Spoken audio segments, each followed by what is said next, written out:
Hai. Sekarang kamu lagi dengerin podcast kelompok 3. Terima kasih sudah berkenan mendengarkan.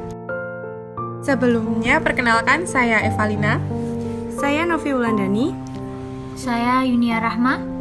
Dan saya Diani Elsa Bella. Di sini kami akan membawakan tema pentingnya berteman dan bersosialisasi. Teman-teman, apa sih pentingnya berteman dan bersosialisasi itu? Kamu nanya, ini baru kamu nanya. Kamu bertanya-tanya. Kamu tercandu-candu dengan suaraku. Berteman adalah sebuah perasaan adanya ketergantungan satu sama lain antara dua orang atau lebih yang dimana terjadi keakraban, kasih sayang, serta adanya rasa saling membantu antara satu dengan yang lainnya. Lalu, bersosialisasi itu apa? Bersosialisasi itu suatu proses belajar dalam berperilaku di masyarakat. Nah, udah tahu kan pengertian berteman dan bersosialisasi? Sekarang kita bahas jenis-jenis sosialisasi yuk. Jenis sosialisasi ada dua, teman-teman.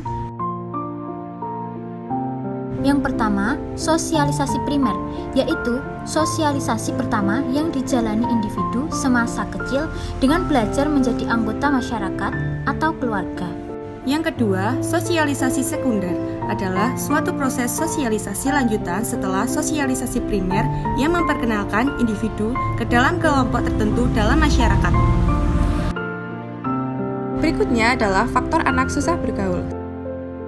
1. Temperamen bawaan, yaitu ia lebih mudah cemas jika berpisah dari orang tua atau cemas ketika bertemu orang baru atau berada di situasi yang tidak familiar baginya.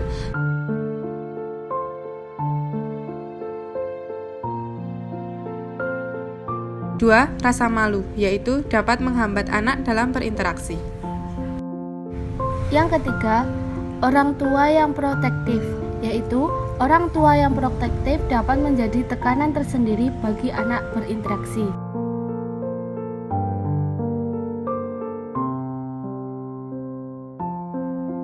Overprotective dari orang tua dapat membuat mereka mudah cemas, termasuk dalam hal bergaul. Banyak melarang anak untuk keluar rumah, main atau bertemu orang lain akan menghambat anak dalam berinteraksi sosial. Yang keempat, pernah mengalami penolakan, yaitu bahwa penolakan mulai dari yang halus sampai yang keras, berpotensi membuat anak menarik diri, mundur dari bergaul, dan lebih memilih untuk mencari keselamatan, keamanan, serta ketenangan diri. Dan yang terakhir, terlalu banyak main gadget. Hal ini membuat mereka menjadi kurang peka terhadap situasi di sekitarnya. Ciri-ciri anak yang dapat berteman dan bersosialisasi, yaitu jujur dan bisa dipercaya, setia dalam suka maupun duka, dapat diandalkan, memiliki empati terhadap orang lain, pendengar yang baik, tidak menghakimi, tidak mempermasalahkan hal-hal sepele, dan juga membawa pengaruh yang baik. Contoh beserta manfaat berteman dan bersosialisasi. 1. Berteman saling membantu. Tidak ada manusia yang bisa hidup sendiri. Pastinya juga anak memerlukan bantuan orang lain untuk mengembangkan diri dan tumbuh. Bahkan, kebiasaan membantu juga diajarkan dalam seluruh budaya, agama, dan kepercayaan. Maka dari itu, kebiasaan ini dapat menumbuhkan sikap peduli dan empati kepada orang lain. Contohnya, si teman tak sengaja tersandung ketika bermain bola, kakinya pun terluka. Karena merasa mengerti si teman punya kebutuhan darurat, anak secara spontan membantunya. Bisa dengan membersihkan luka, melaporkan ke guru, atau membantu si teman ke ruang UKS. Kebiasaan membantu ini lama-kelamaan bisa muncul dalam diri anak. Bila sudah terbentuk, anak pasti akan disukai oleh orang lain. Ini karena suka membantu. Yang kedua, bisa menghormati orang lain. Anak harus menahan ego, berusaha memahami kalau setiap orang memiliki kesukaan tersendiri. Tentunya, ini bukan perkara mudah. Ini karena kemungkinan anak harus mengalah atau mencari jalan keluar dari perbedaan tersebut. Ketika anak harus mengaku kalah terhadap teman sebayanya, misalnya anak ikut lomba bernyanyi bersama si teman, namun tanpa disangka anak juara 2, sedangkan si teman jadi juara pertama. Pastinya rasa iri muncul dalam benak pikiran anak. Namun, anak harus menerima kekalahan dan merayakan kemenangan si teman. Tentunya, bersikap besar hati tidak mudah. Namun, ketika anak-anak berhasil mengalahkan perasaan iri dan tak mau kalahnya, pastinya ia sudah dapat menghormati orang lain. Anak yang seperti ini tidak akan sulit mendapatkan teman ketika memasuki usia sekolah. Yang ketiga, pandai bekerja sama.